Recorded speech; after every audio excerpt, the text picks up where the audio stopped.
আমাদের মাংসটা প্রায় হয়েই গেছে, এবার লাউটা দেবে আর নামিয়ে নেবে, তাই তো?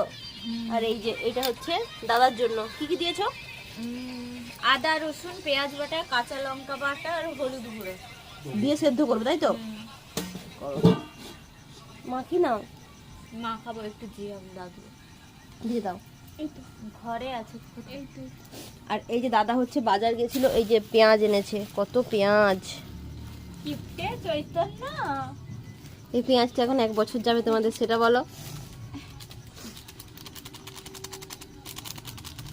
এখানে তোমাদের সঙ্গে আছি বলে সময়টা কি সুন্দর কেটে যাচ্ছে, ওইখানে গেলে যে আমি কি করব সত্যি, মানে এটা ভিডিও বানাচ্ছি বলে নয়, সত্যি জীবনটা যেন একদম বদ্ধ হয়ে যাব। শুধু কথা একটাই একটু ভাতটা বড় হলে তোমার তো রোদ পাবে না। তুমি রোদটা ছাড়ো, জীবনটা যেন আকপাক করে।